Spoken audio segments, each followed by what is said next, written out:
Olá, estamos ao vivo agora. Boa tarde.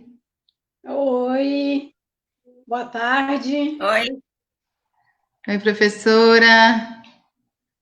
oi, Todas bem? Já estamos ao vivo? tudo bem? Já estamos ao vivo. Vamos dar uns minutinhos, né, para as pessoas irem conectando, se ajeitando. E em alguns segundinhos a gente já inicia.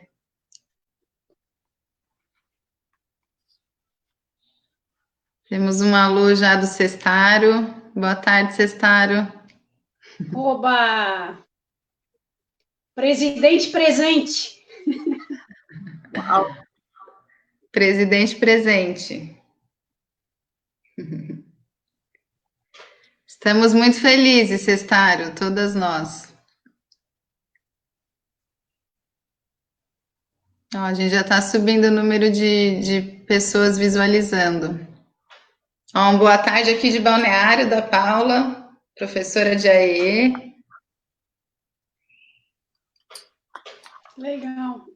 Blumenau. Mamãe aqui Santa da Catarina Mortadela presente. também. Santa Santa Catarina está Catarina representando. presente. será que vai ter gente de Campinas? Floripa presente também, a Edith.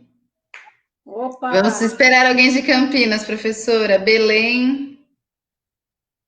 Opa,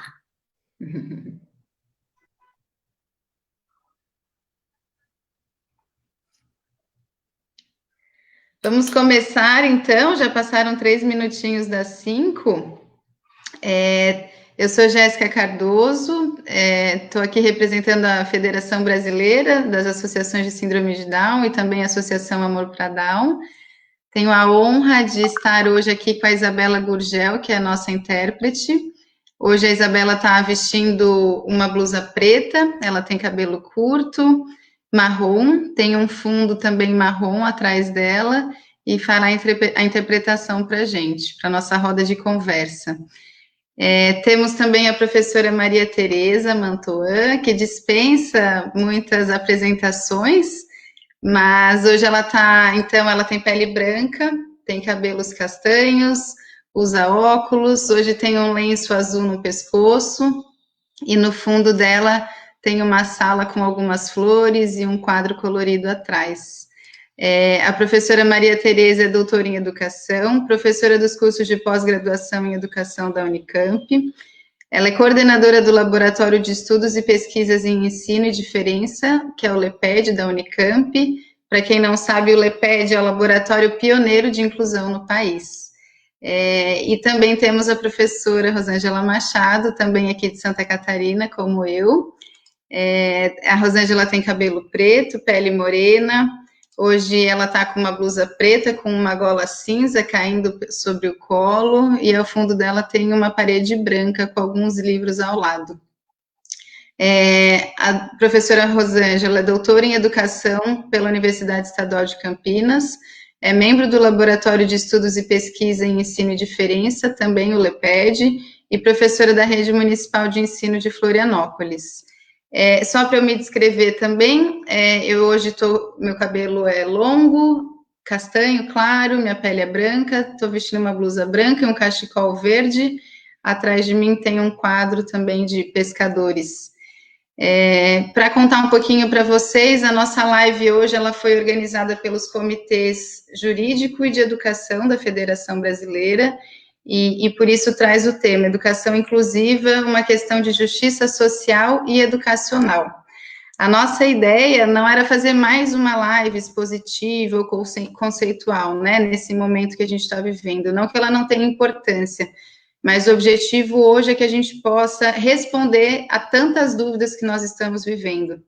Então, nós teremos como norte algumas perguntas que nos foram enviadas pelas redes sociais da Federação Brasileira, mas nós começaremos com 10 minutinhos de exposição de cada uma das professoras para que a gente tenha uma base inicial, né? Para que a gente consiga ter um ponto de partida comum para depois responder a todas as perguntas que nós tivemos.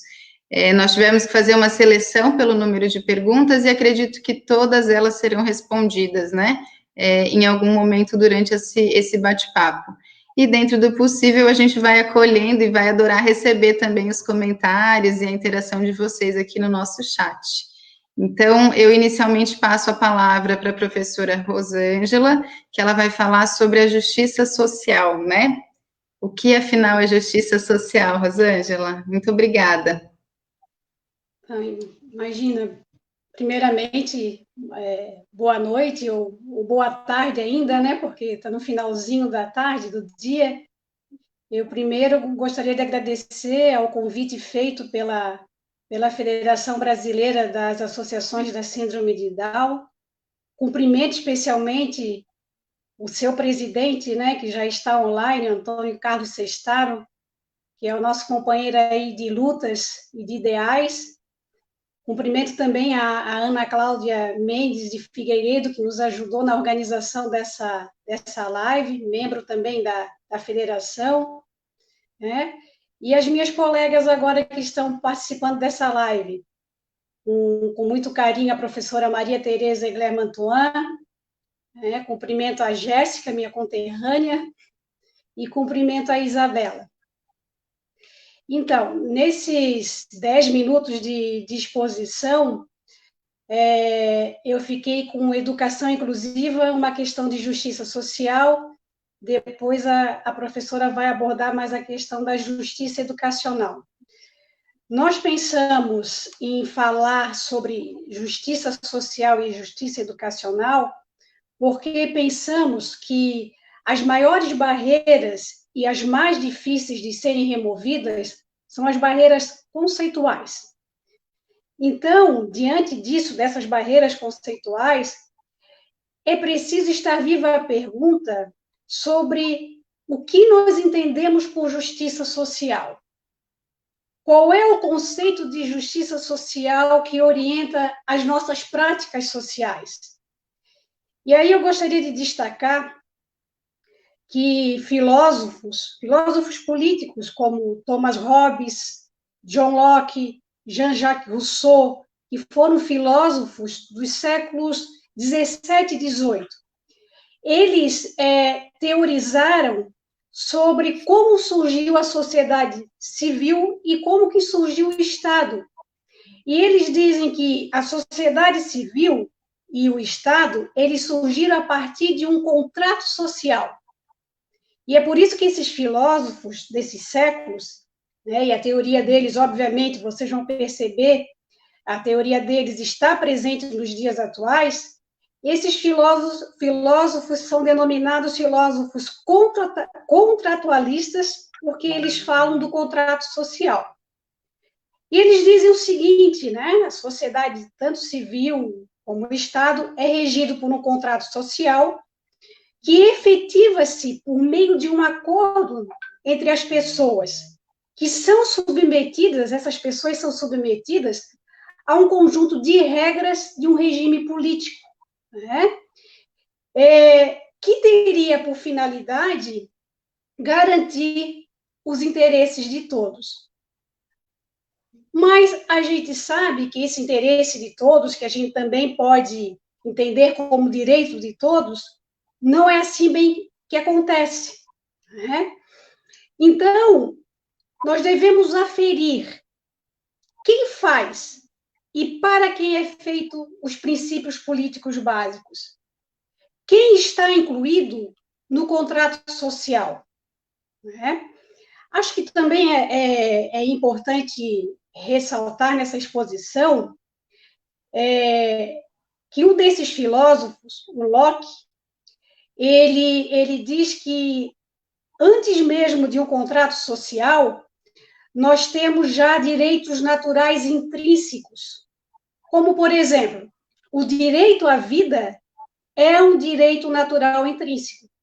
Basta estar vivo para ter direito à vida, não é mesmo? Agora, quando a gente adentra a história da deficiência, a gente já deflagra que esse direito natural intrínseco, ele foi negado à pessoa com deficiência. Então, é importante estar atento a isso. Por exemplo, na antiguidade, pessoas com algum tipo de deficiência, elas eram atiradas aos leões da Roma Antiga. Se a gente ir um pouco mais na história, na Idade Média, muitas delas foram queimadas na fogueira da Inquisição.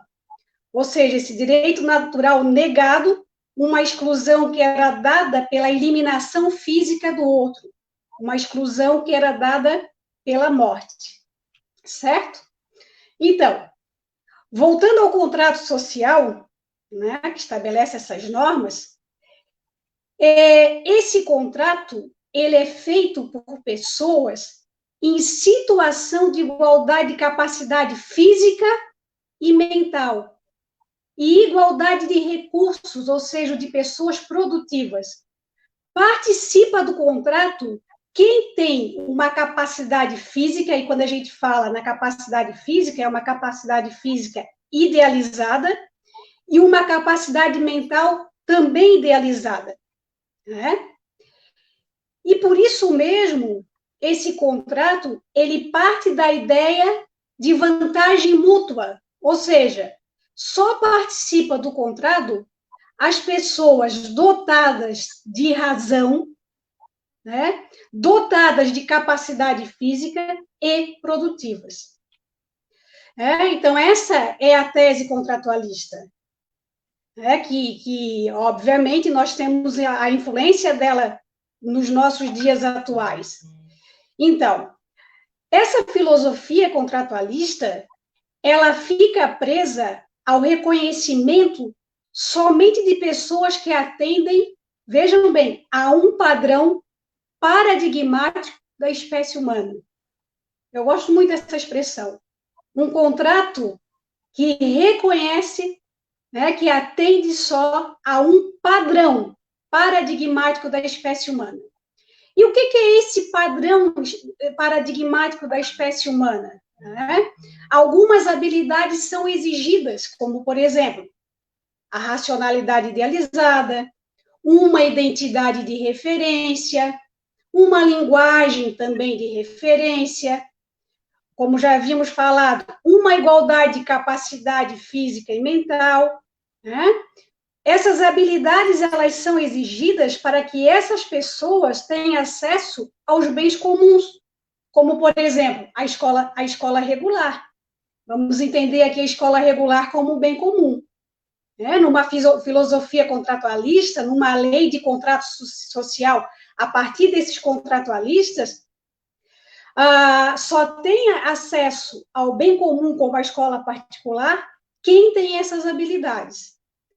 E tudo isso, né, que não é uma mera teoria, isso explica as nossas práticas sociais, tudo isso explica as práticas de racismo, de homofobia, de sexismo, de misoginia, olha só, de xenofobia, de deficientismo. Por quê? Por essa fascinação pelo padrão paradigmático da espécie humana. Essas práticas, elas existem porque nem todos são considerados nesse contrato.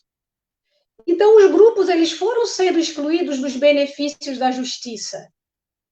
E, nesse contexto, estão as pessoas com deficiência. Então, esse é o nosso maior problema de justiça social. É a nossa maior barreira. Essa fascinação que a gente tem por um padrão da espécie humana, né? Como se a dignidade humana pertencesse apenas a um grupo de humanos, certo? Bom, todos esses grupos que ficaram fora do contrato, eles passaram a reivindicar direitos, eles passaram a exigir que eles fossem matéria de justiça, né? E por quê? Vejam, determinados segmentos, muitos segmentos na sociedade, pensam em ambientes à parte, né? Como a gente vê para pessoas com deficiência. Porque o que está em jogo nesse modelo de contrato social não é a complexidade humana, não é o sujeito da justiça e todo o seu direito de acessar os bens públicos segundo as suas condições e capacidades. O que está em jogo nesse modelo de contrato, né, é uma racionalidade, um corpo idealizado e uma produtividade, né, uma produtividade que está em consonância com o mercado que exige isso. Agora, nós temos filósofos políticos, e não só políticos, filósofos na área da educação, né? Filósofos contemporâneos que propõem outras condições, outros critérios para a justiça, justamente para a gente enfrentar a injustiça. Então, em um novo conceito de justiça social, é aí que surge o movimento de inclusão escolar. O movimento de inclusão escolar, ele tem por base um outro conceito de justiça social, um outro conceito de contrato social, né? Então, a educação inclusiva e esse novo conceito de justiça social tem como princípio o reconhecimento da diferença humana. Não está preso nessa racionalidade idealizada, como prevê o contrato aí dos filósofos contratualistas. A igualdade de cidadania que a gente busca, ela não pode, de maneira alguma, estar atrelada a essa ideia de igualdade de capacidades, né? Então, o movimento inclusivo significa isso, uma cooperação social que reconhece e valoriza diversas formas de ser e de estar no mundo, de promover o potencial humano das pessoas, independente se isso vai gerar benefícios econômicos. Então, esse novo contrato social não está preocupado com a vantagem mútua, porque é independente, né, promover o potencial humano, reconhecer as diversas formas de ser e de estar no mundo, não está atrelado a benefícios econômicos. E tampouco está atrelado a elevar índices de aproveitamento escolar, né? Porque quando a gente pensa também nos índices de aproveitamento escolar, a professora Maria Tereza vai abordar mais isso especificamente, a gente também está preso a uma racionalidade idealizada, à produtividade, né? a exigências padronizadas. Então, é em função de um novo conceito de justiça social, que inclui todas as pessoas, né, que o nosso ordenamento jurídico estabelece um novo contrato social, que é para a busca da justiça social.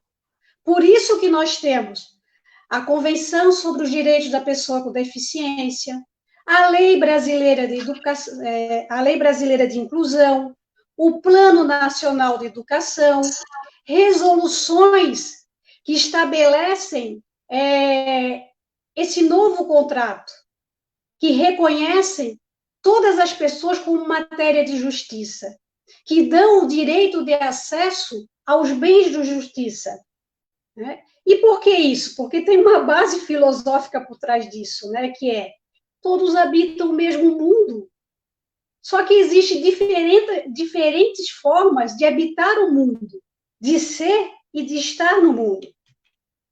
Então, para finalizar, nós podemos dizer que os direitos de todos, o acesso aos bens de justiça, ou seja, o direito à educação, o direito à acessibilidade e, principalmente, o direito à diferença, são os maiores princípios da educação inclusiva.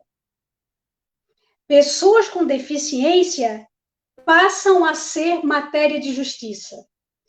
Escola passa a ser para essas pessoas um bem de justiça. E por isso mesmo, com essa compreensão, nada substitui o direito à convivência em espaços comuns escolares, que possibilita aos estudantes a se verem como seres humanos dignos de valorização e de reconhecimento. Essa é a questão de justiça social. Obrigada, né? É importante a gente ter esse início, né? Tirar essa base, porque às vezes a gente tende a pensar que a educação é muito mais receita e só prática e ação, né? Mas sem todas essas reflexões a gente não consegue caminhar muito adiante, né? E é necessário a gente revisitar isso, principalmente nesse momento de desafio que a pandemia está colocando, né, professora Maria Tereza? A gente está agora com o desafio de trazer educação escolar dentro da casa, né? Para estar cruzando a educação familiar e a educação que acontece na escola, e isso tudo vai colocando outros desafios, outras reinvenções, vai fazendo com que a gente sinta viva outros lugares também, né? Gostaria de passar para a senhora, então, e para que aborde, né, considerando a educação inclusiva, qual que é a justiça educacional, como que a gente pode pensar sobre isso nesse momento, e depois de esse tempinho nós iniciamos as perguntas, já tem bastante gente aqui comentando, saudações de vários lugares do país, viu? Passo a palavra para a senhora.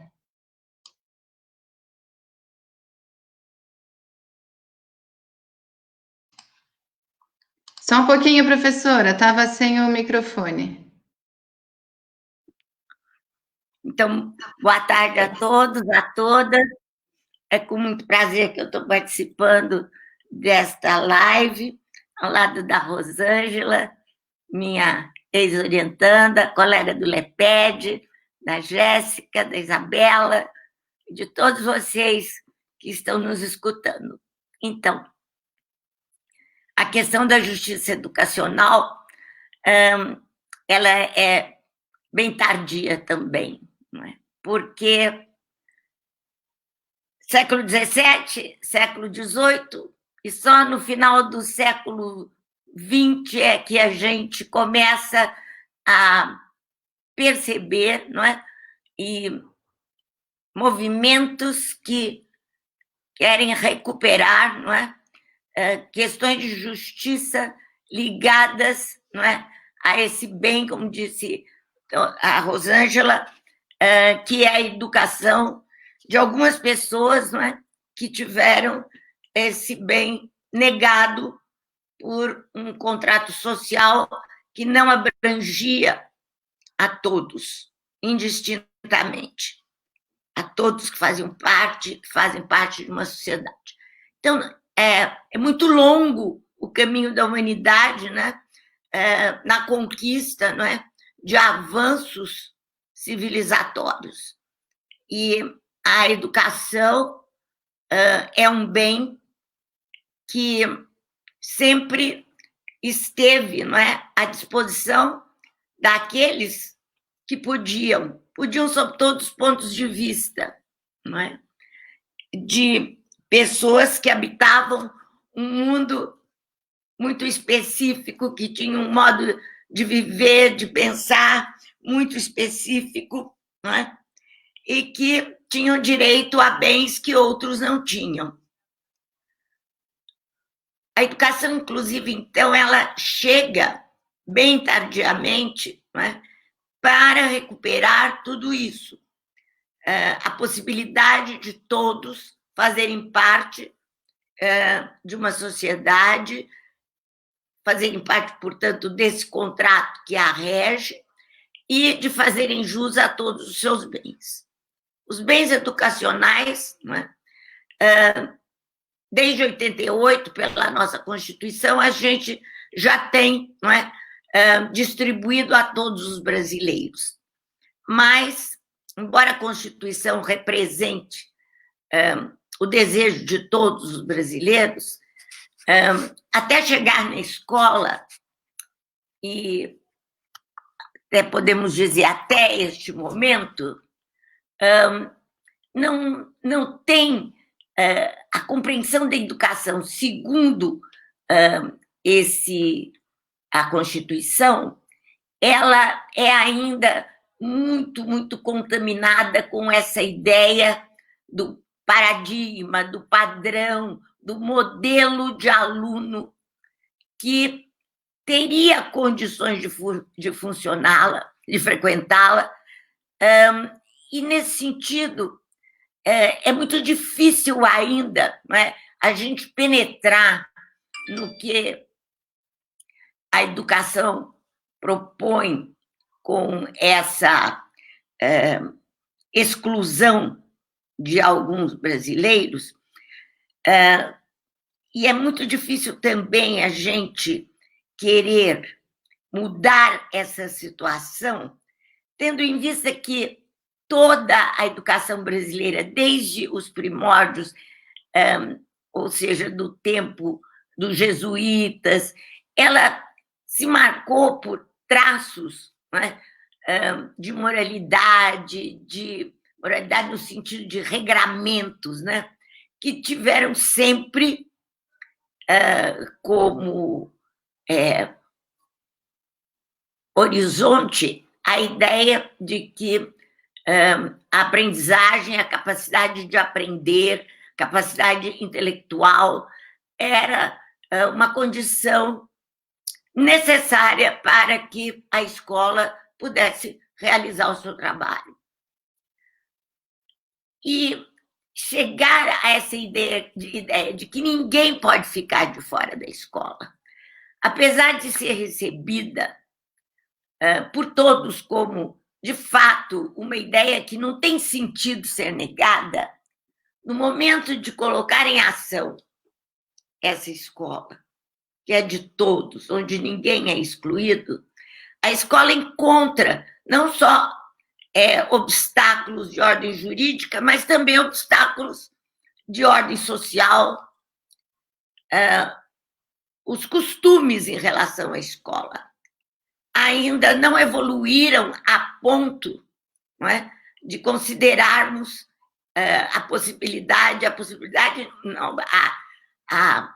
o direito de todos pertencerem à escola como alguma coisa que, de fato, tem que ser conseguida e que a gente deve juntar todos os esforços possíveis para que essa meta seja alcançada.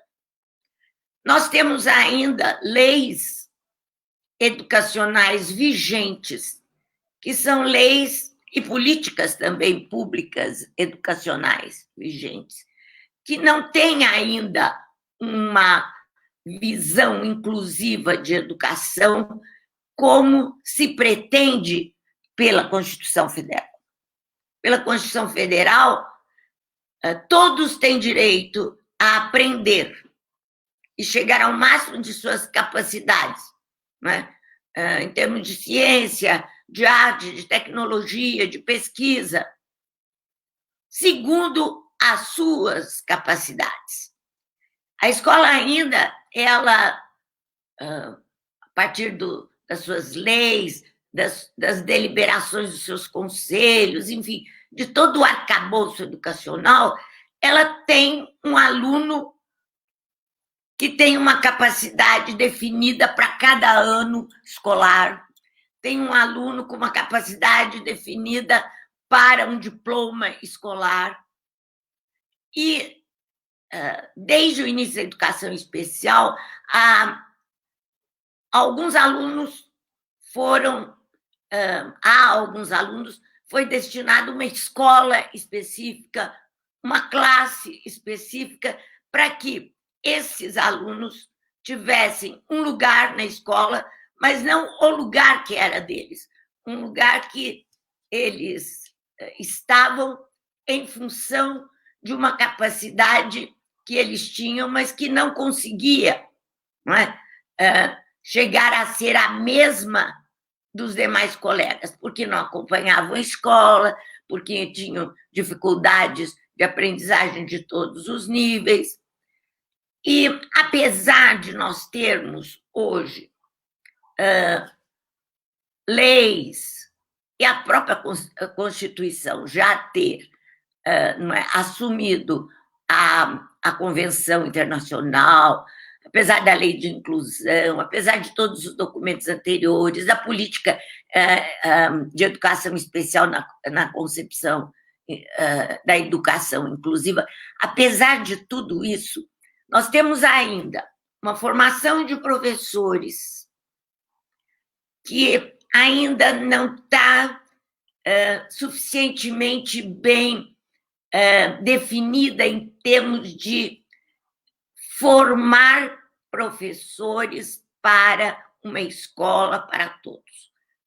Nós temos uma ou outra disciplina que explica o que é inclusão, quando todas as disciplinas de formação inicial como de formação continuada deveriam estar voltadas para a inclusão. Então, os professores se ressentem de não terem condições de receber esses alunos, de não terem recebido uma formação. E quando a recebem formações enviesadas, formações que, de fato, estão embasadas num conceito de que as pessoas que são público-alvo da educação especial, elas, sim, são pessoas diferentes, os alunos diferentes, os alunos de inclusão.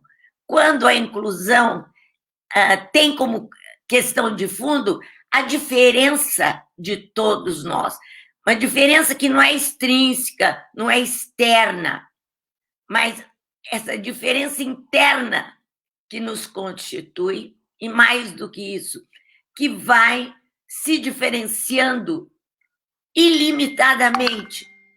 Então, nós não somos sempre os mesmos. Nós somos seres singulares que se diferenciam, que se multiplicam constantemente. Então, essa ideia da diferença, que é a questão de fundo da inclusão, a escola tem muita dificuldade de entender, porque ela ainda é toda organizada nesse sentido, de premiar alguns com uma educação comum, numa escola regular, e de deixar outros, porque são diferentes desses que estão na escola regular, num subsistema à parte, que seria da educação especial, segundo a LDB. Só que, com a política nacional de educação especial, na perspectiva da educação inclusiva,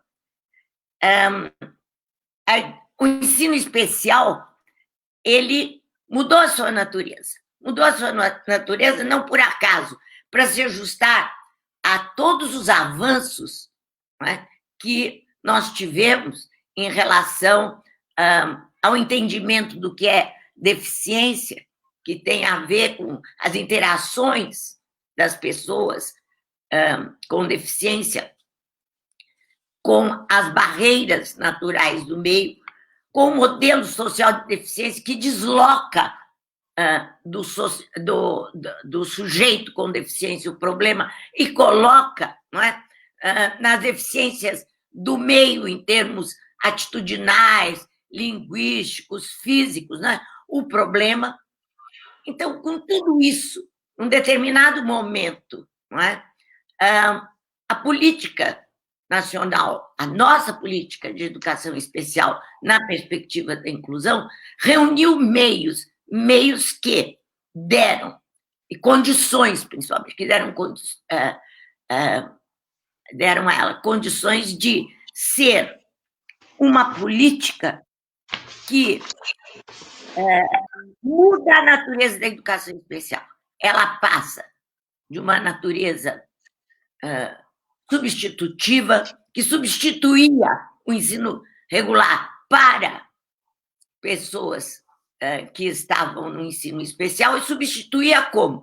Como ainda fazem hoje, querem muitos fazerem hoje, adaptando o currículo, adaptando atividades, diminuindo a dificuldade dos objetivos, fazendo avaliações específicas para essas pessoas.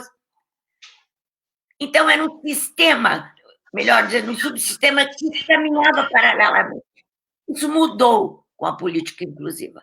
A política inclusiva passou a ser uma política de educação especial inclusiva, melhor dizendo, passou a ser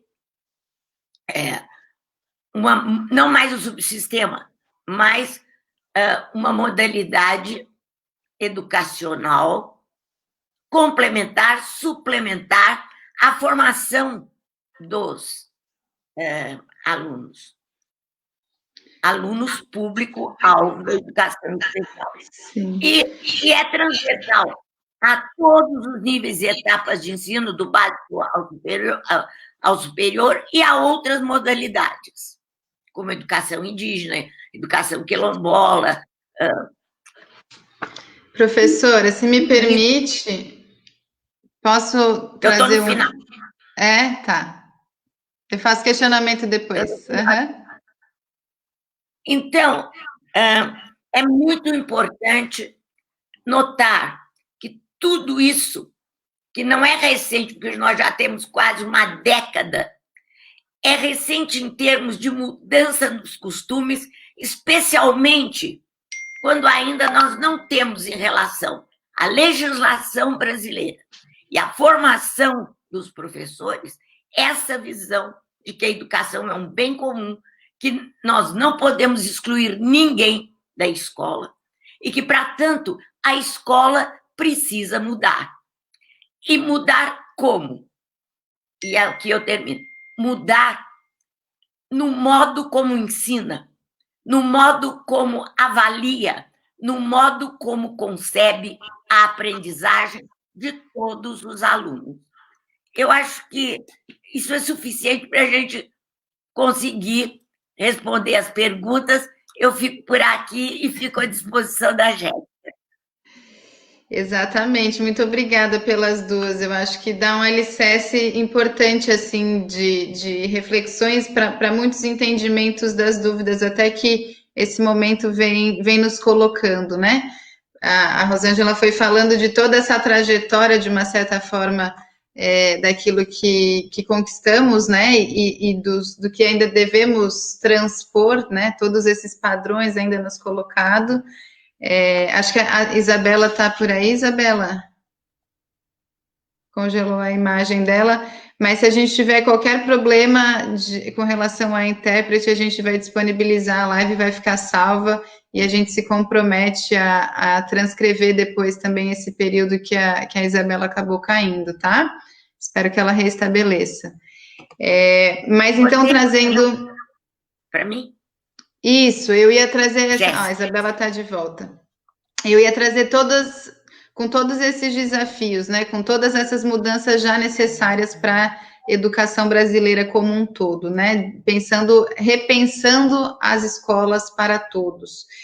Nesse meio do caminho, a gente atravessa por uma pandemia, né? Então, com dificuldade, sim, mas muito mais avanços, né? Se a gente olhar para a nossa educação brasileira, a gente tem muito mais avanços, muito mais conquistas a serem enaltecidas do que a gente ficar preso nas dificuldades que ainda acontece e a gente está trabalhando por elas, né?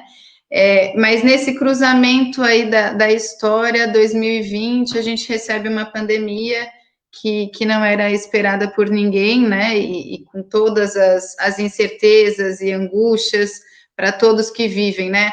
Mesmo os professores estão angustiados, mesmo os diretores de escola, eles também continuam sem respostas, nós todos estamos sem respostas, né, para as muitas questões que nos acometem agora. Como que a gente pode fazer essa aproximação do que a gente está vivendo no cenário da pandemia com todas essas reflexões que a gente precisa trazer para dentro das escolas? Eu acho que eu já deixei mais ou menos claro o seguinte, não é que as escolas, e isso é patente, não é? Elas têm um número considerável de pessoas que são público-alvo da educação especial nela matriculados, mas ela ainda não tem uma educação inclusiva na qual a política está baseada. Uhum. E não tendo uma educação inclusiva, e tendo, por exemplo, a educação especial ainda relutante para que ela continue separando as crianças, os jovens, os adultos que são público-alvo da educação especial, num outro tipo de atuação escolar, ela tem refletido nessa pandemia a mesma situação. Nessa pandemia, nós temos um retrato da educação, seja ela comum ou especial, o retrato que nós temos delas na maioria das nossas escolas. As desigualdades não só desigualdades, mas atividades diferentes para pessoas com deficiência. Né? Mas aquilo que já era ficou ainda mais evidente, né? Aquilo que a gente já vivenciava ficou mais escancarado, né? Não sei se só isso, mas eu acho que o que fica muito evidente é que a gente achava que a escola tinha mudado, não é? Em função da presença de novos alunos. Mas, pelo visto, ainda falta um pouco. E a gente tem que dar esse tempo, mas esse tempo já está meio esgotado, né? Já. Eu vou passar para a primeira pergunta, então. Existe um modelo pedagógico pronto para passar para as escolas usarem como uma base melhor? Quem responde? Posso? Pode ser eu? Posso? Olha... Rosane ou sou eu? Pode ser, professora Maria Tereza, já está na... Não, posso responder um pouco? Sim, claro. Quando faz uma pergunta dessas, né, qual essa preocupação, um modelo pedagógico, eu respondo o seguinte, né, não há métodos, né, não há métodos. Há maneiras de fazer a educação escolar a partir de determinados princípios e de determinadas premissas, né? Então, por exemplo, isso que a gente estava falando, o conhecimento é um bem comum, certo?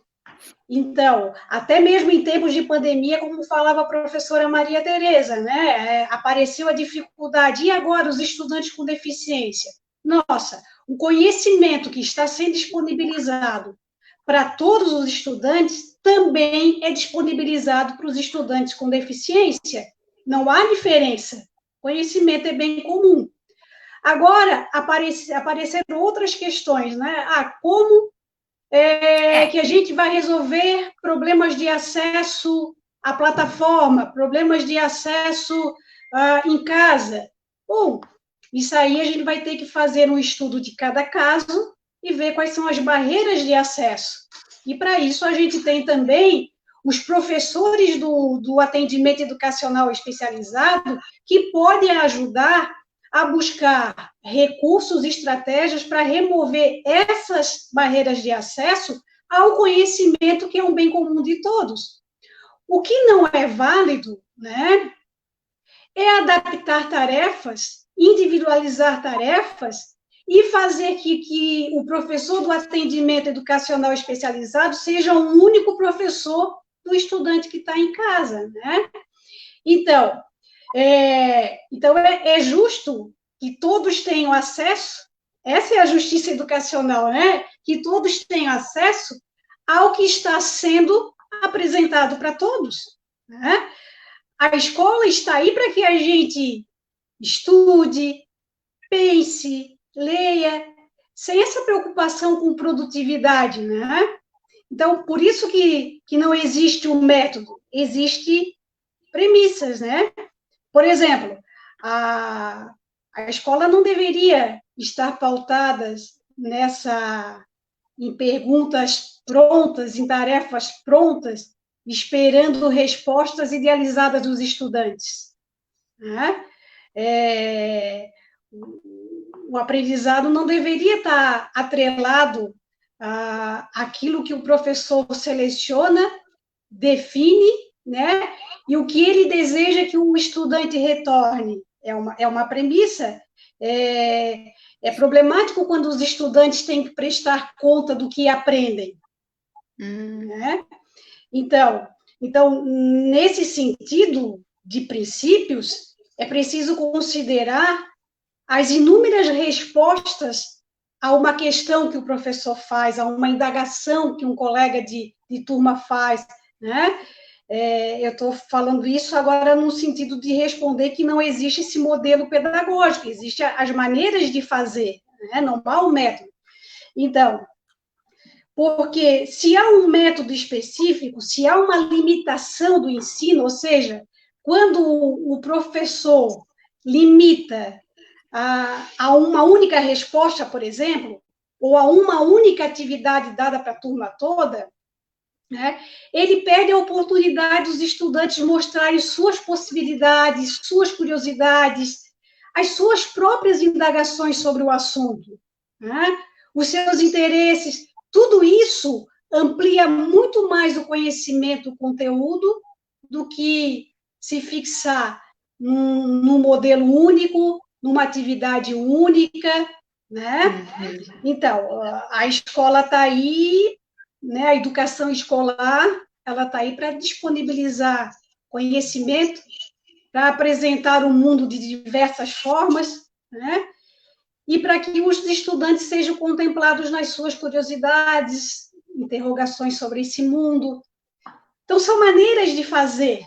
Né? Como é que se faz isso?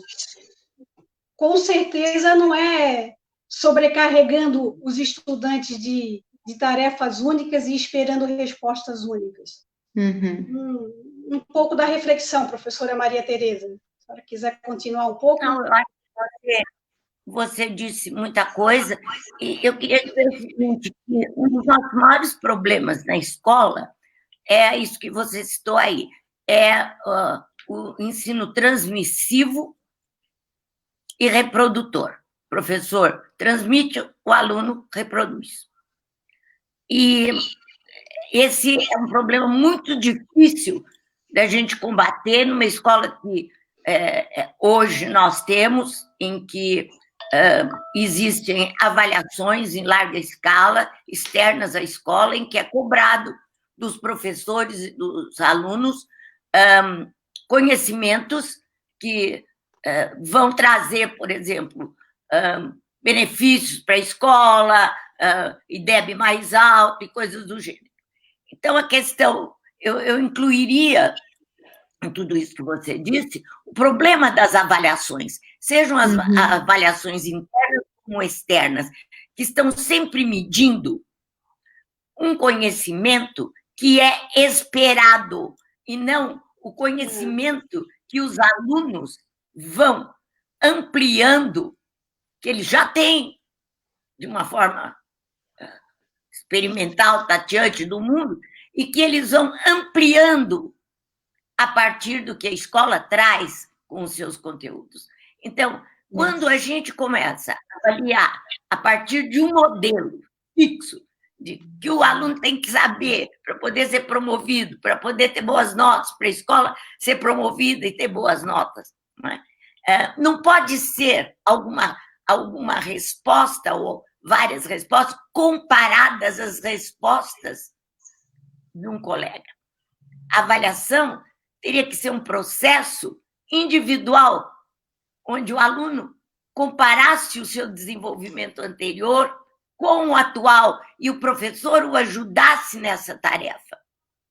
Onde a escola teria de ter, então, em vez de uma finalidade reprodutora de conhecimentos, essa finalidade de levar o conhecimento para uma ampliação daquele conhecimento que os alunos já têm do mundo, nas suas mais diferentes experiências e modos de viver, o que enriquece enormemente a escola, e que vai ser fundamental para que o resultado dessa avaliação não seja, novamente, um problema da educação inclusiva, que é esse de excluir aqueles que não respondem como a escola deseja. Então, eu vejo que um outro pontinho que eu acho fundamental é muito se pergunta para a gente: ô, professora, qual é a escola que a senhora indica como exemplo de sucesso da inclusão? Como a Rosângela disse muito bem, não há um método que eu vou medir, aplica tão bem esse método que é um exemplo, não é, de escola que faz um ensino inclusivo. Isso não existe. A experiência não é algo que se reproduz dessa maneira, é alguma coisa muito própria da pessoa, dos pequenos grupos. Então, uma experiência que vale para um grupo não vale para outros. Mas essa ideia da gente querer copiar, não é, alguma coisa que deu certo lá fora, tem muito dessa ideia de reprodução de ensino. Eu vou copiar aquela escola, vou reproduzir aquele modelo para que eu consiga fazer a inclusão. Para isso, está bem dentro daquilo que a escola é, mas não daquilo que ela deveria de ser, sendo inclusiva. Exatamente, perfeito. Só para fechar, acho que talvez trazendo uma pergunta, está bem direta essa pergunta que eu vou passar para a Rosângela. Como que fica a conclusão desse ano letivo, né? O que a gente pode esperar para o final do ano? Quais são os critérios para a gente pensar na aprovação ou na reprovação de um aluno? O que leva em conta, Rosângela, para 2020, pensando na pandemia, nesse ensino em casa, nesse ensino à distância? Algumas pessoas têm acesso, outras pessoas não têm. Enfim, o que se leva em consideração para esse 2020?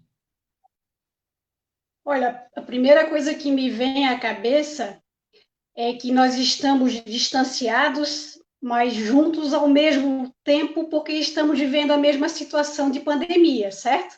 Pandemia não é exclusividade de ninguém. Todos os estudantes, todas as famílias estão vivendo a mesma situação.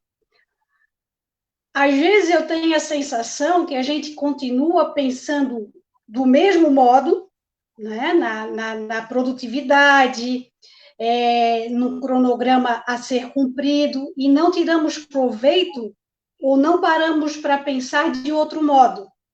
Tá? Claro que isso não quer dizer que a gente não deva pensar como é que a gente pode organizar o ano letivo, né? Mas talvez a gente nem conclua o ano letivo de 2020, o ano letivo, como a gente está pensando, né? Porque a gente está pensando num ano letivo das 800 horas, dos 200 dias, a gente está pensando num ano letivo a partir de um tempo cronos. Por isso que eu digo que às vezes a gente não para pensar e para mudar a forma de pensar. Tá? Lembra, professora, a gente conversou isso uns 2 dias atrás, a perda do ano letivo não é a perda do ano. Dá para entender essa reflexão? Sim. A perda do ano letivo não é apenas a perda do ano, né? Porque não significa a perda de todos, a perda do sentido dos efeitos e da intensidade que esse tempo da pandemia está provocando em nós, certo? Então, talvez nós possamos tirar das nossas cabeças um pouco essa ideia de ano letivo a partir desse tempo cronos. 200 dias, 800 horas, mas começar a pensar esse ano 2020 a partir de um tempo Ion. O que é o tempo Ion? Não é esse tempo cronometrado, né? É um tempo que é pleno de sentido. Não é um tempo vazio. Né? E não é um tempo, o Ion, ele não está a serviço dessas etapas da escolarização. Ele vive um presente e toda a intensidade desse presente, né? Então, a gente precisa analisar quais os sentidos que a pandemia está produzindo para as nossas crianças, para os nossos jovens. A gente tem parado para fazer isso? Isso é ver a intensidade da situação, né? Então, eu acredito mais do que nunca que a gente deva habitar o presente. O presente é esse. de distanciamento, de educação remota, de um vírus aí que circula ao nosso ambiente, né? Habitar o presente e toda a grandeza do presente, do acontecimento que é repleto de situações tensas e também intensas, né? Então, eu volto a dizer, talvez o ano de 2020 não vá ser cumprido no que diz respeito ao tempo Cronos, 200 dias e 800 horas. Mas é preciso ver, analisar a partir de um outro tempo, um tempo da intensidade. Excelente reflexão, muito, muito pertinente, né? Que isso chegue também aos ouvidos de demais pessoas, principalmente das que tomam as decisões e que às vezes não conhecem tanto da educação como a gente aqui, né? A gente está com 5 minutinhos para fechar 1 hora da nossa roda de conversa. Já, mas o nosso número de visualizações aqui, ele está mantendo o tempo inteiro, assim, ninguém caiu. Então, acho que é porque a gente tem um termômetro bacana, né? Queria propor, porque a gente ainda tem bastante perguntas, tá? Passando para a professora Maria Tereza, nesse sentido até do que a Rosângela colocou agora, né? A próxima pergunta, a educação em casa, com atividades com sentido e de interesse dos alunos, tem mostrado que realmente importa estar na escola? Talvez a pessoa tenha tentado colocar que os alunos estão recebendo atividades, enfim, que façam mais parte do cotidiano, que estejam de uma maneira mais agradável ou mais interessante, né? Isso está dando alguns elementos aí para ajudar nessas reflexões pertinentes à escola? Bom, escola é escola, educação escolar é educação escolar, educação familiar é educação familiar, né? Eu acho que nada substitui a escola, porque o que a escola representa na formação é tudo aquilo que falta à família para formar os seus filhos para a vida pública, para a vida que eles têm um contato, não é? Com os pares da sua geração, com professores, com alunos mais velhos, com todo o movimento da escola. Há muitos autores atuais que falam da escola como esse momento de suspensão de todas as atividades do dia para que, em qualquer nível, não é, de ensino, a gente possa se dedicar ao ócio educativo, ou seja, a aprender a partir de um tempo livre de todo e qualquer sentido que não seja esse de explorar o próprio aprendizado em companhia de outros que vão à escola com o mesmo desejo, buscando as mesmas coisas. Aí entra novamente aquela ideia. Como será que as nossas crianças têm ido para a escola? Será que elas têm ido para a escola para viver esse momento? Muitas vão para comer. E enfrentam para isso uma caminhada enorme. Chegam exaustas. Outras vão porque são obrigadas a ir, porque os pais ficam em cima exigindo que eles não faltem para eles poderem aprender e serem depois alguma coisa na vida. Outros têm a sorte de terem uma família que entende o que é de fato, não é o papel da escola, e que fazem com que os seus filhos, eles próprios, criem, não é, em si esse sentido de escola como um lugar muito, muito importante para eles, mas não, como disse a Rosângela, nesse tempo Cronos, que sem aprender hoje, amanhã eles não vão ser uma coisa melhor. O amanhã ninguém sabe qual vai ser, mas curtir a escola hoje está sendo difícil para as crianças, porque curtir a escola hoje, tendo a obrigação de frequentar, etc., não é alguma coisa tão assim fácil. Por quê? Porque do modo como ela é vivida hoje, ela é a escola do constrangimento, aquela escola onde você é constrangido em relação à exposição das suas ideias, ao desejo que você tem de conhecer determinadas coisas e que a escola deixa para mais tarde ou diz que já passou do tempo, onde as amizades nem sempre acontecem de uma forma natural, porque a competição é alguma coisa que está ali, presente, e essa competição, muitas vezes, até estimulada pela própria família, não só pela escola.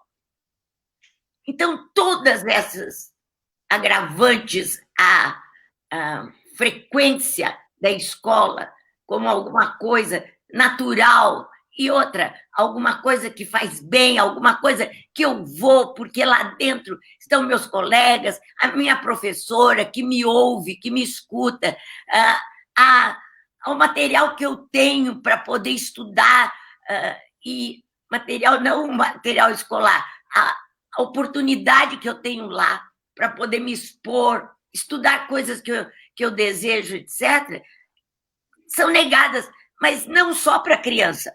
Isso acontece no ensino superior da mesma maneira, né? Então, eu vejo que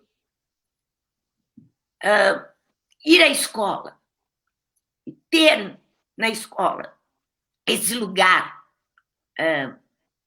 para que eu possa me dedicar a me conhecer, a conhecer o mundo, a conhecer o outro, a conviver, a viver uma experiência educativa que a escola teria de me trazer. Olha, eu não estou sendo pessimista, eu estou apenas dizendo do que ocorre no geral e que a gente precisa pensar muito nisso, né? Tudo isso, se a gente for considerar, não tem lugar melhor para a gente passar 3, 4 horas ou mais da nossa vida. Seja uma criança, seja um jovem, seja um adulto.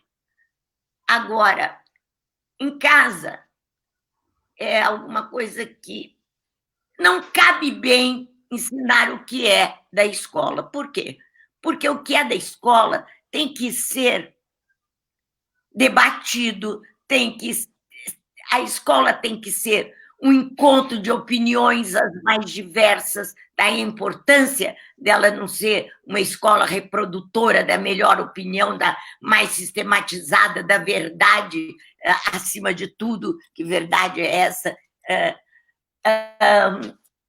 Mas esse lugar onde eu tenho liberdade, autonomia de dizer o que eu penso, etc. Enquanto que a casa, ela tem a ver com essa educação na intimidade e que não diz respeito ao conhecimento do mundo, mas ao conhecimento de tudo que é próprio daquele grupo, daquela família, da sua cultura, da sua língua, do seu modo de ser. Então, são coisas muito diferentes. O aluno, como disse a Rosângela, ele tem que habitar bem a casa para que ele possa se formar, como tem que habitar bem a escola para que a escola possa oferecer essas condições, né? Nós temos muito a fazer para que a gente possa entender a escola, não em condições de pandemia, mas aquela que a gente vai voltar, como alguma coisa absolutamente nova, porque nós seremos também absolutamente novos, como somos a cada instante, pelo nosso processo contínuo de nos tornarmos gente, de nos tornarmos cada vez mais humanos. Então, eu acho que escola, escola, casa, casa, o máximo que a gente puder dar de si para fazer desses ambientes os mais acolhedores, os mais ricos em experiências, os mais abertos possíveis. Estamos longe, não sei, Não sei como sairemos dessa pandemia, mas eu não sou cética, mas eu acho que o que a gente está pedindo da escola e das famílias hoje, em função do mundo em que a gente vive, é uma tarefa muito difícil. Bacana, eu vou passar para a Rosângela, que ela levantou a mão, e a gente tem uma pergunta aqui, só para casar com o que a senhora respondeu até agora brilhantemente, né? Ficou muito clara a mensagem, mas nesse momento tem suscitado algumas inclinações, isso já até vinha de antes da pandemia, até sobre homeschooling, né? Mas com tudo que a senhora colocou muito bem, ficou claro que nada substitui a escola realmente. Rosângela, eu já te passo a palavra e te deixo com a próxima pergunta, pode ser? Aí você já emenda a tua colocação com a pergunta. Porque tem um pouco nesse sentido do que a professora Maria Tereza colocou. Acredito que seja uma pergunta de pais aqui, de famílias, né? Como equilibrar o papel de pais e o papel de professores? É um fenômeno que a gente tem visto acontecer, né? Que os pais estão acabando assumindo esse lugar de ensinar ou de se tornar professores dos filhos, ou de repente recebendo essa responsabilidade, ou se colocando essa responsabilidade, né? Então, quero fazer coro com a professora Maria Tereza, que não se pode fazer escola em casa. Isso tem que estar muito claro para a gente, né? Porque é preciso haver essa separação de casa e escola. Quando a gente está na escola, a gente faz a suspensão do mundo, a suspensão da família, a suspensão do social, a suspensão da cultura, justamente para, na escola, nesse tempo e nesse espaço, apresentar o mundo, estudar o mundo, indagar o mundo. Então, há que ter essa suspensão. Claro, tem todas essas dificuldades que a professora Maria Tereza levantou, que a gente deve destacá-las em busca de eliminá-las do processo educacional, né? Mas nada substitui o ambiente da escola, porque é na escola que a gente tem a possibilidade de ter novas filiações para além da família, né? A sala de aula, os ambientes da escola são ambientes públicos, né? A escola, ela trabalha isso, a escola é um lugar público. É onde a gente compartilha conhecimento, é onde a gente faz a construção do que é comum a todos. Eu acho também que é importante destacar uma ação humana que, como pensamento, né? O exercício do nosso pensamento é uma ação coletiva, depende da interação com os outros, não é uma ação solitária, né? Por isso a gente precisa do outro, a gente precisa estar com o outro, a gente precisa compartilhar com o outro, e, acima de tudo, a gente precisa conviver com o outro. E isso exige, né, outras filiações, suspensão da família. Isso exige que a gente tenha encontros presenciais. Então, a escola é esse espaço comunitário do brincar, do pensar, do indagar, do criar, dos encontros, de fazer amizades. A escola, por excelência, é uma instituição importantíssima. Então, não vejo, em hipótese alguma, a possibilidade, por exemplo, do homeschooling, né? Isso seria extinguir uma instituição de fundamental importância como a escola. E aí, sobre os pais, né, Jéssica? Os pais, eu acho, de tal forma como a gente pensa a casa e a escola, que a casa não é a escola, a gente também tem que pensar que pais não são professores, né? Então, eles podem ajudar os seus filhos nas tarefas escolares, numa discussão de escola, sim, mas a gente não pode cobrar dos pais uma tarefa de professor, né? Uhum. E acho também que, e aí, pelo que eu ouço dos pais, a gente também não parou para compreender essa dinâmica da pandemia para os pais, certo? A gente foi sobrecarregando pais e estudantes de tarefas sem pensar assim, ó, há pais que estão desempregados, há pais que perderam entes queridos na sua família, há pais que estão com seus familiares doentes no hospital. A gente está vivendo essa situação de pandemia, a gente não pode ignorar. Então, tudo isso é analisar um contexto também. Né? Um pai que chega, olha, não tive condições de acompanhar, né, determinadas tarefas do meu filho, ou uma discussão, meu filho buscou por isso ou por aquilo, há que se ter compreensão. Né? Há pais que não perderam o emprego, que não, ou melhor, que não têm um ente doente, ou perderam um ente, mas precisaram se reinventar. Né? Quantas pessoas aí no mercado de trabalho que a gente viu que precisou se reinventar, não abro restaurante, mas vou fazer entregas, certo?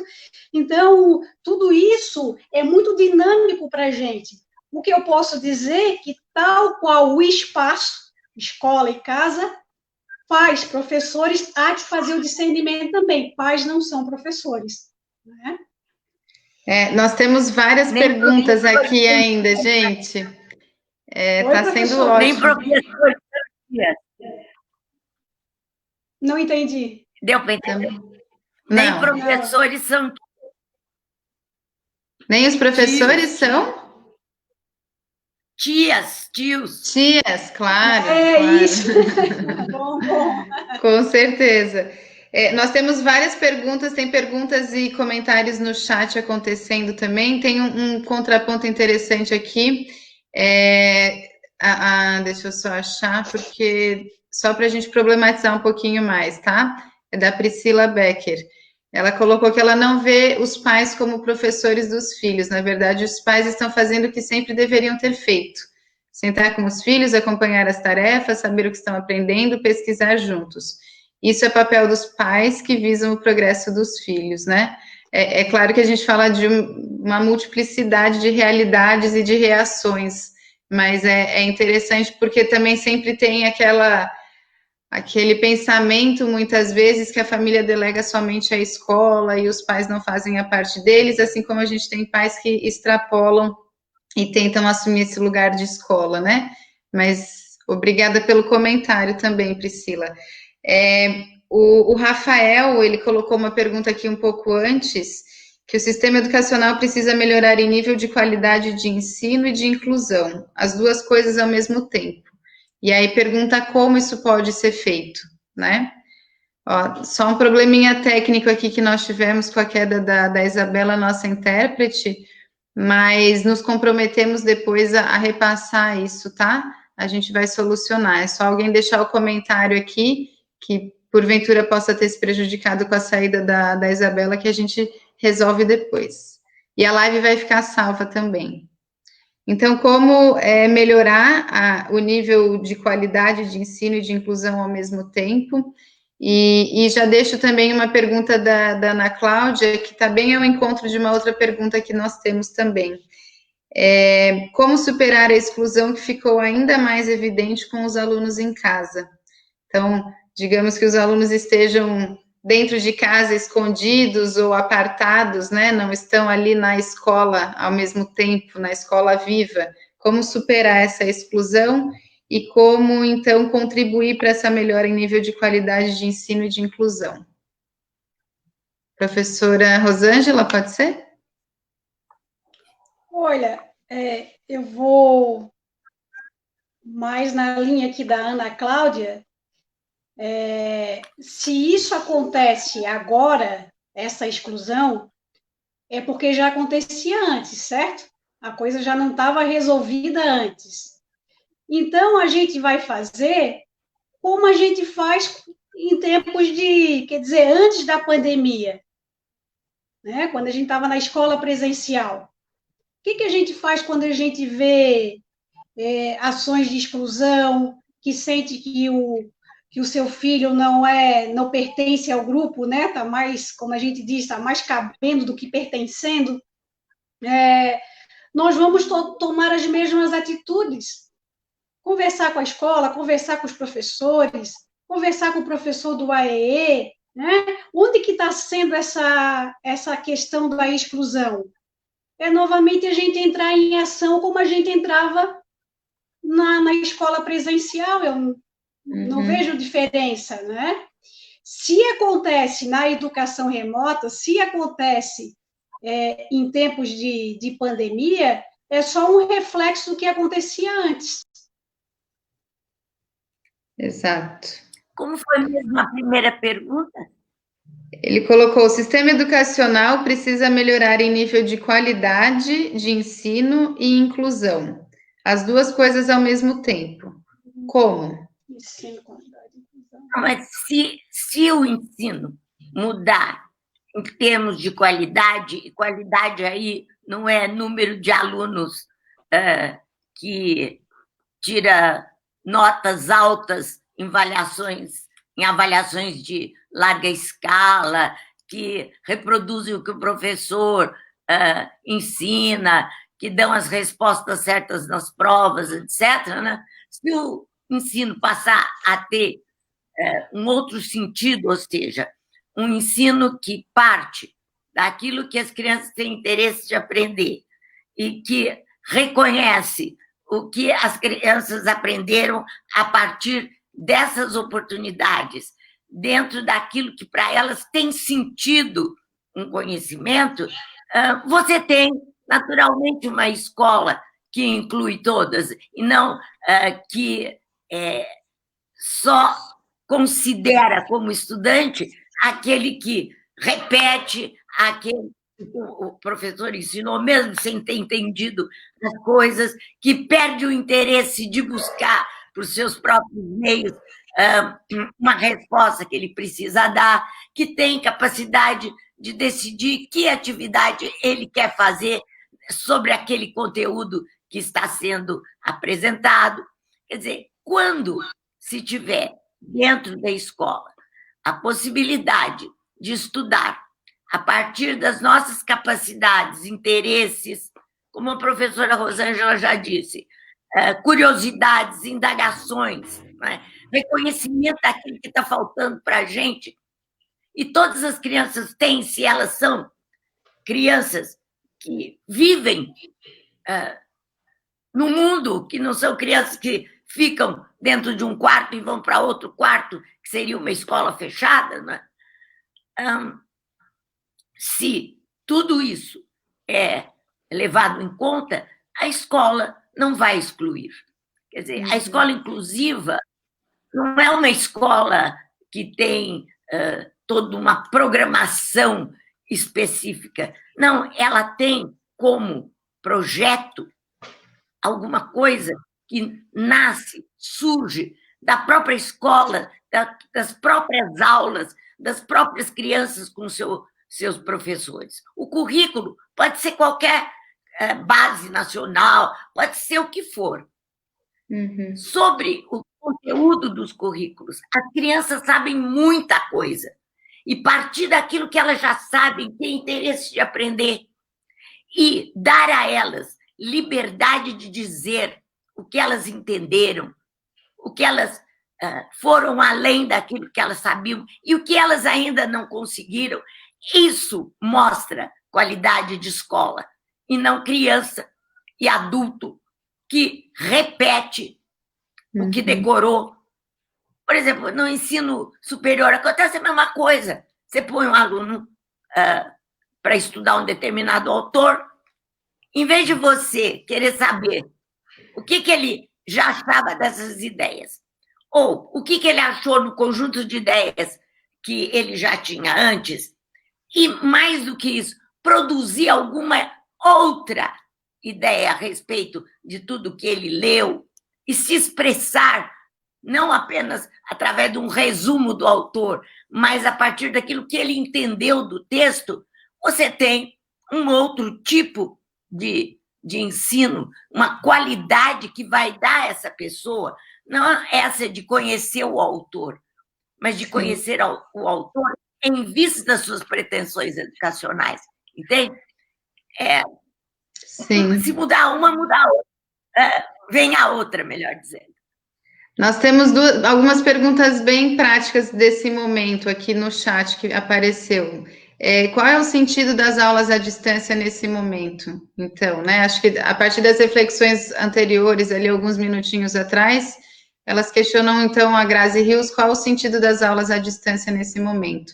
E também estão perguntando a opinião de vocês sobre esse formato híbrido, né? De aulas presenciais e aulas à distância, que está sendo proposto aí como saída, né, como reinvenção para a pandemia?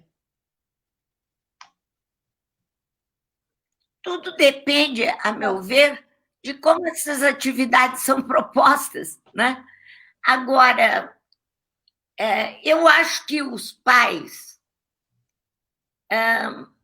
eles não são professores e nem deveriam de desempenhar esse papel com relação aos conteúdos escolares.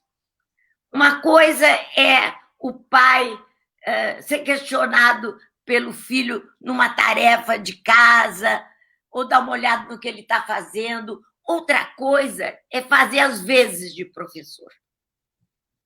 Se a lição foi para casa, a lição é do aluno.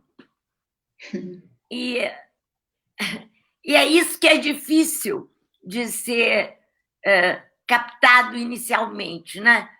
E também que não deveria de acontecer, nem mesmo se a gente tivesse em outros tempos em que a lição que ia para casa era o dever de casa, aquela tarefinha que era para lembrar o que tinha acontecido na escola, para a maioria das escolas, mas tem outros que, nossa senhora, complicam enormemente, fazem os pais assumirem atividades que não são, né, da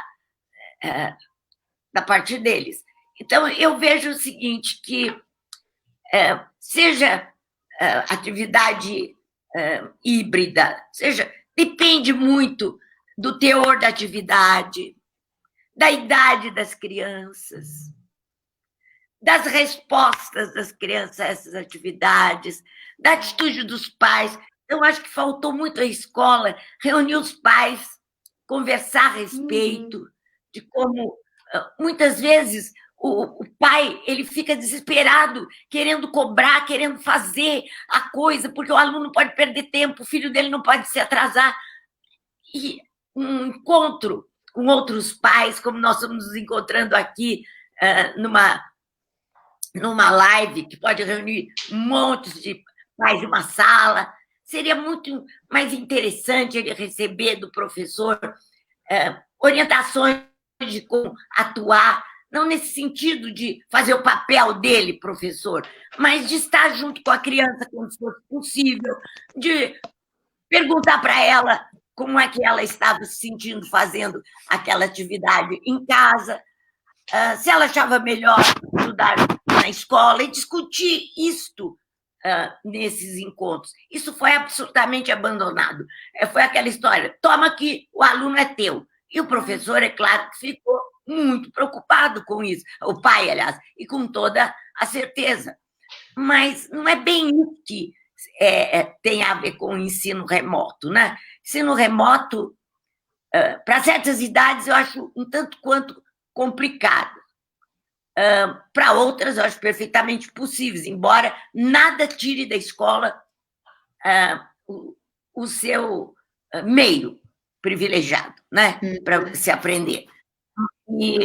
Mas eu não vejo, por exemplo, que o ensino híbrido, a gente consiga refazer perdas que teríamos numa boa escola, onde todas as crianças estivessem reunidas. E mesmo que a escola não seja aquela que sonhamos, é uma experiência. Claro. E a gente não pode retirar das crianças. Rosângela, vou passar para você também, e aí acho que a gente vai ter que e caminhando para os nossos encerramentos, embora esteja dividida, porque tem muita participação legal, temos ainda perguntas, mas já são 6h25, né? Já temos 1h25 de roda de conversa. E nós havíamos combinado que seria mais interessante alguma coisa mais rápida, né? Mais dinâmica, mas o tema ele é muito amplo e nos leva para muitos lugares, né? Mas vamos caminhando. Acho que já te passo a palavra e tem uma pergunta que eu acho que a gente tinha que falar também, é sobre educação infantil nesse sistema à distância, né? E aí a Márcia Koch acabou de colocar aqui. E na educação infantil, pensar no protagonismo infantil à distância? É uma pergunta, né? Será possível dar conta dessa tarefa com crianças de 0 a 3 anos? Isso tem pais angustiados com a educação na educação infantil, né? Se puder também depois já responder essa, Rosângela. Eu acho que já está junto, né? A pandemia, ela é uma situação atípica e com certeza temporária. Então, essas formas que a gente encontrou de educação remota, né, desses artefatos tecnológicos, eu acho que a gente pode considerar como uma forma de continuar vinculando aos nossos estudantes, né? Professores continuaram vinculados. Como eu disse em outra live, passou a pandemia, os estudantes viram que os seus professores estavam ali presentes, né? Como a professora Maria Tereza falou, que eu acho que responde o que a Márcia perguntou, a determinadas idades, como a faixa etária da educação infantil, que não dá para ser educação à distância, educação remota, porque é uma outra faixa etária, né? Então, eu vejo muito eu fico muito tranquila, porque eu vejo muito nessa linha. É uma situação atípica, é uma situação temporária. Passou tudo isso, nossa defesa é a volta da escola presencial, não da escola mista, presencial e à distância. É escola presencial, é lá o lugar dos encontros, é lá o lugar dos acontecimentos, né? Uhum. Agora, é importante esse vínculo na pandemia, importante. Aqui estou vinculando com algo que eu até li hoje, né, que o professor, ele não reproduza na escola o que ele é na escola, como, por exemplo, um produtor de tarefas repetitivas, de tarefa única para os estudantes e de tarefa individualizada para alguns, que ele não repita isso na educação remota, que ele não repita isso nos meios virtuais, que ele não repita isso entregando essas atividades repetitivas para as crianças, né? Se é uma coisa, se não me engano, foi o Rafael que perguntou, que a gente tem que considerar, tem que refletir, tem que voltar diferente, que o professor ele não pode ser esse produtor, reprodutor, repetitivo, certo? Aqui nós temos um grupo de estudo onde tem o professor, o filósofo Jorge Larossa, tem a professora Karen Heck, que aqui também professora nossa de Florianópolis, né? Nossa conterrânea Jéssica, e que eles falam no professor curador, justamente naquela linha, professora Maria Tereza, não é o professor que vem com a tarefa única, mas é o professor que disponibiliza atividades, que faz uma curadoria mesmo, né? Então, ele disponibiliza diversas atividades onde os estudantes eles têm a possibilidade de escolha e desenvolver essas atividades segundo as suas capacidades. A pandemia, a gente pode também ser professor curador, a gente pode disponibilizar vídeos, né? A gente pode disponibilizar textos, leituras, a gente pode disponibilizar, vamos assistir filmes e vamos fazer comentários, precisa ser aquela tarefa repetitiva. Por exemplo, a pergunta que fez a professora Márcia Koch, ela sabe muito bem do que eu estou falando. Eu tenho aqui visto o trabalho das professoras de educação infantil, como elas Bom, na educação infantil a gente tem a contação de histórias, né? As crianças fazem círculo, ouvem a história, participam daquela história. As professoras estão contando história por meio de um aplicativo, pelos meios virtuais. Então, a criança ouve aquela história com a voz da sua professora, né? E o aplicativo faz que página por página seja passada daquele livro de história que ela costuma ouvir na sua escola. É uma forma de aproximação, né? Então, acho muito, muito interessante essa ideia, tanto na escola presencial, né?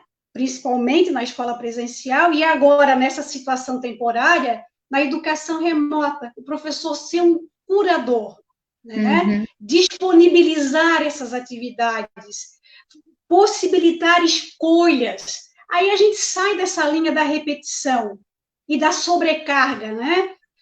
Estamos longe de associar sobrecarga de tarefas com aprendizado, né? E tanto para os professores também, os professores não podem estar sobrecarregados. Eles também têm que praticar o ócio, eles também têm que ter tempo para pensar. Né? A gente só consegue pensar formas diferenciadas, outras maneiras, se a gente tem esse tempo para pensar. Se sobrecarregando e só entrando nessa linha de produção, né? Numa produção que não faz com que a gente possa pensar sobre elas, não vai dar certo. Não dá certo. Isso embrutece as capacidades humanas. Excelente, excelente. Não sei se dá tempo. Dá tempo, sim. Quando eu trabalhei em 87, na minha tese de mestrado, com alunos com deficiência intelectual, eu fiquei na dúvida se eles seriam capazes de escolher as atividades que eu apresentava para eles desenvolverem sobre um dado assunto num dia, numa semana. E me surpreendi enormemente quando eu vi a capacidade que eles tinham, não só de decidir, como explicar as suas decisões. A gente deprecia muito a capacidade que as crianças têm, não é? E eu acho que tudo isso tem a ver com a história do ensino. Como é que o ensino chegou a ser o que ele é hoje? Como é que a profissão de ensinar, não é, ela foi passada de um para outro? Como essa profissão que, a partir da qual alguém que sabe mais tem que explicar algo para alguém que sabe menos. E esse... Professora, não sei o que houve, ficou em silêncio. Agora está melhor? Voltou. Mas foi agora? Agora, Então... Alguém que sabe mais e alguém que sabe menos. Alguém que sabe mais, que vai ensinar para quem sabe menos, e esse que sabe menos, ele vai ter alguma recompensa se ele conseguir aprender segundo a voz do professor, e não a partir de si mesmo. Né? Isso tudo é muito importante, porque quando eu percebi que isso era possível para meninos com deficiência intelectual numa escola especial, eu entendi o que tinha ali de diferente no ensino e que precisava não apenas ser conhecido por esses alunos, mas pela escola como um todo. Isso faz muito tempo, 87 para cá, não é? As dificuldades que eu vejo muito presentes na atitude dos professores com relação a mudanças no seu modo de ensinar tem a ver com as pressões que os professores sofrem das redes de ensino, dos gestores, dos coordenadores, dos pais, que aprenderam que o ensino é algo que acontece quando há uma contrapartida, ou seja, quando o aluno é capaz de responder exatamente na mesma medida daquilo que lhe foi ensinado. E essa contrapartida tem frustrado enormemente professores, alunos, famílias. A escola poderia ser diferente, mas ela teve uma história marcada por, não só pelo que a Rosângela coloca, né, como a expulsão de alguns desse contrato social, mas ela também tem uma história de formação e de identidade do professor como profissional que é muito diferente daquilo que acontece quando, de fato, a gente estuda querendo aprender. O ensino está meio por fora desse entendimento, não é? E quem sofre muito são ambas as partes, tanto os professores como os alunos, diante desses desafios que se apresentam. E outra coisa, eu acho que nós estamos vivendo nesse momento um ponto de mutação. Ou a gente retoma as coisas como sempre foram, ou então a gente se envolve nesse momento com outros colegas, com os pais, com as nossas escolas, que são as células que estão mais próximas de nós, não é? E é ali que as mudanças, de fato, vão acontecer. E repensemos a escola. Para que repensemos a escola? Pensemos sobre padrões que, evidentemente, não estão postos, mas que estão na nossa maneira de viver tudo aquilo que representa um momento de avanço, de encantamento e, mais do que isso, de grande possibilidade, não é? De crescer diante do entendimento do mundo e de nós mesmos. Então, é um momento. Ou o final dessa pandemia representa esse ponto de mutação, ou então, infelizmente, e eu espero que não, a gente vai continuar com todas essas exigências que deixam todos vocês, pais, professores, muito numa situação que não deveria ser a situação que todos estão vivendo no momento, premidos por necessidades e por situações de risco em relação ao ano escolar, da profissão como um todo, os pais querendo executar funções que não são próprias deles, etc. Nós estaríamos vivendo esse momento como um momento de estreitamento maior de relações entre os que estão na família, entre aquilo que se pode aprender na casa e com as pessoas que a gente tem ao nosso redor, de acordo com a nossa cultura, sem pressões como estão acontecendo hoje. Excelente, professor. Acho que conclui muito toda a proposta da nossa conversa, né? Já vou encerrando, então, agradecendo a vocês duas, agradecendo também a Isabela. As duas professoras deram mais um show, mais uma vez, né? Muito bom vê-las juntas. Teve muita ressonância, vale depois a leitura dos comentários, porque foram comentários muito interessantes, muito pertinentes, né? E conversando junto, né? Podia ler aqui, estava acompanhando que realmente aquilo que a gente tinha planejado enquanto interação aconteceu. Tem pedidos aqui para que a gente faça mais uma, para que vocês continuem, para que depois voltem nas perguntas, então tem outros frutos aí que sairão.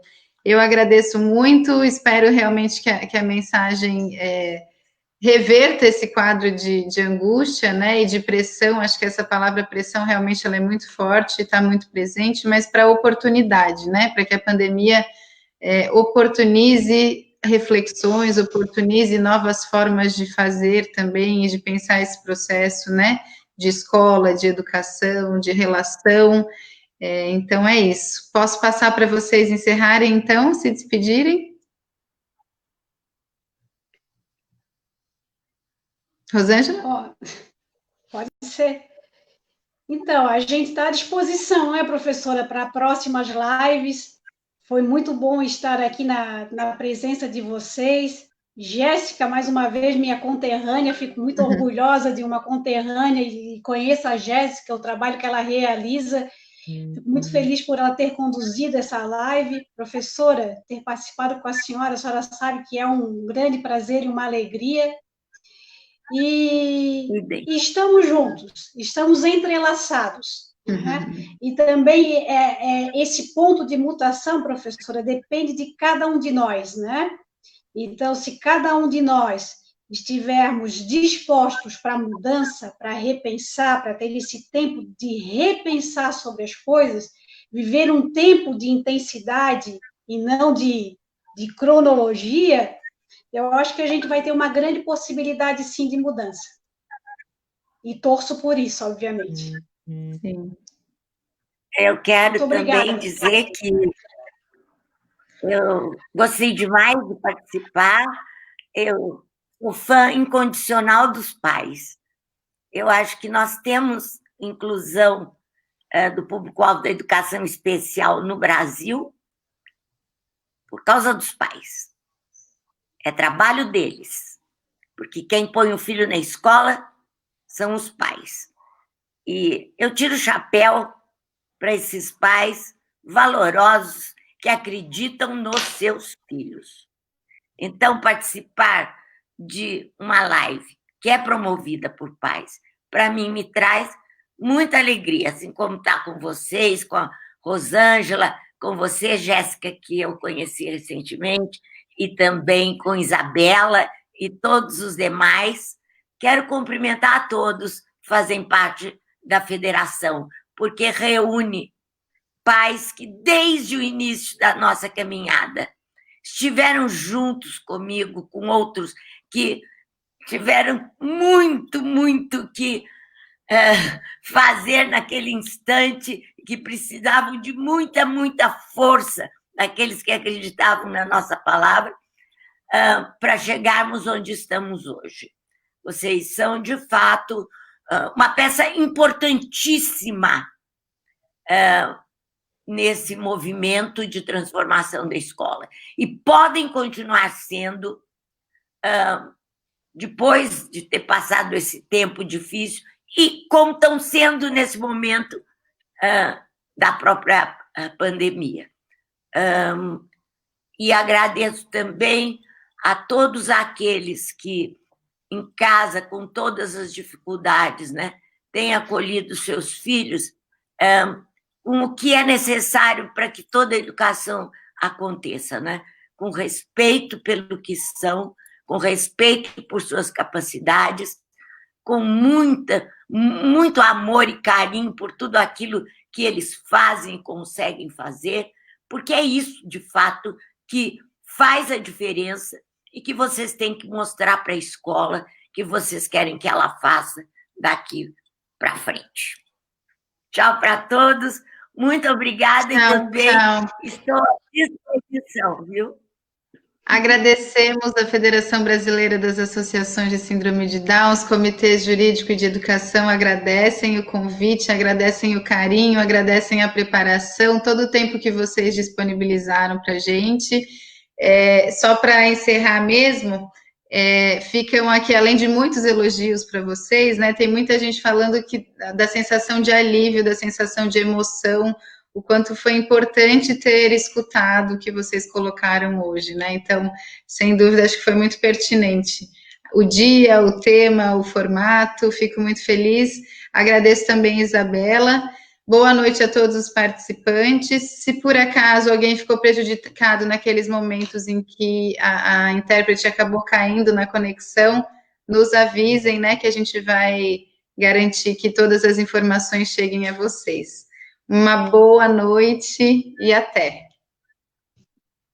Tchau, tchau.